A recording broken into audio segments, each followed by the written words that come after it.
रामचरितमानस की अंतर्कथाएं भाग 12 में आप सभी का स्वागत है। हम रामचरितमानस के दोहे चौपाइयों में छिपी कथाओं की चर्चा कर रहे हैं।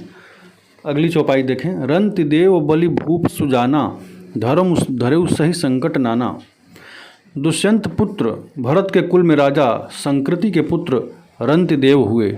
प्रारब्ध के अनुसार उन्हें जो कुछ मिल जाता था वे उसी से संतोष कर लेते थे, कुछ संग्रह करके नहीं रखते थे। जो कुछ पास में होता उसे भी दूसरों को दे डालते थे। उनके इस स्वभाव के कारण पत्नी और बच्चों को भी काफ़ी कष्ट उठाना पड़ता था।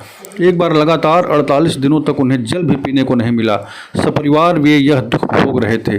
49वें दिन उन्हें घी, खीर, हलवा और जल मिला। जैसे ही वे सपरिवार भोजन करने बैठे, एक ब्राह्मण अतिथि के रूप में आ पहुंचा। रंतिदेव ने आदर पूर्वक ब्राह्मण को भोजन कराया। ब्राह्मण के जाने के पश्चात एक भूखा शूद्र आ पहुंचा। बचे हुए अन्न में से रंतिदेव ने कुछ भाग शूद्र को खिला दिया। शूद्र के जाते ही एक व्यक्ति अपने कुत्ते के साथ आया और उनसे कहा कि मैं और यह कुत्ता दोनों कई दिन से भूखे हैं, कृपया हमें कुछ खाने को दें। रंतिदेव ने जो कुछ बचा था उस व्यक्ति और कुत्ते को दे दिया। अब मात्र जल बचा था। वह जल भी मात्र एक व्यक्ति के पीने भर था। वे उसे आपस में बांटकर पीना ही चाहते थे कि एक चांडाल आ पहुंचा और दीन स्वर में बोला, मैं अत्यंत प्यासा हूँ, जल पिलाकर मेरी प्राण रक्षा करें।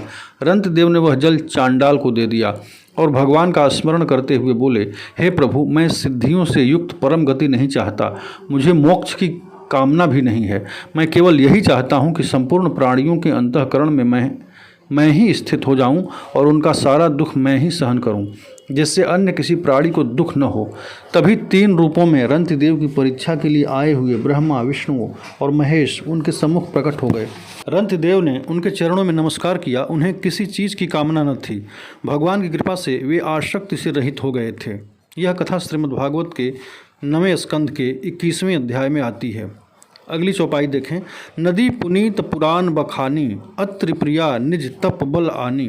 सुरसरी धार नाव मंदाकिनी, जो सब पातक पोतक डाकिनी।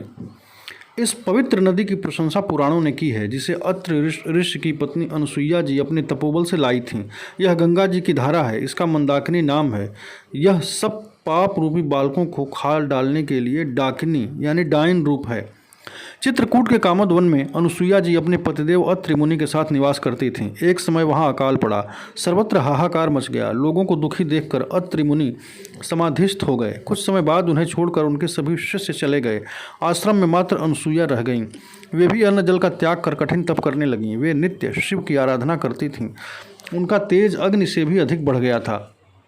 महर्षि अत्रि और अनुसुईया का तप देखकर ऋषि, देवगण, महादेव, शंकर और गंगा जी उनके दर्शनों के निमित्त पधारे। देवगण और ऋषि तो चले गए, किंतु गंगा जी और शिव जी वहीं रह गए।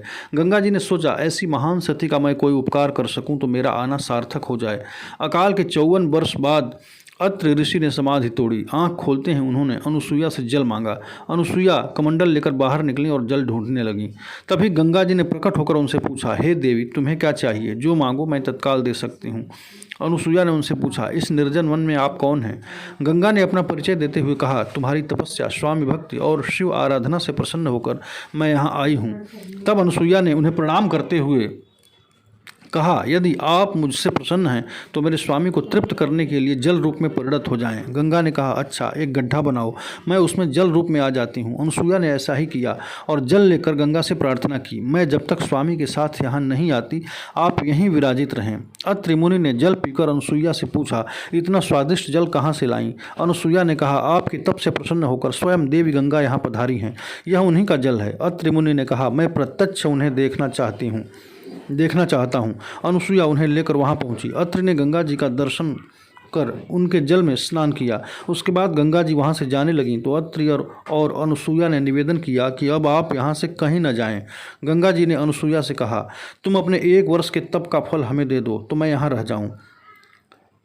अनुसुईया ने सहर्ष अपने 1 वर्ष के तप का फल उन्हें दे दिया। गंगा तब से वहाँ रह गई और उनका नाम मंदाकिनी हुआ। यह कथा शिव पुराण रुद्र संहिता में विस्तार से वर्णित है।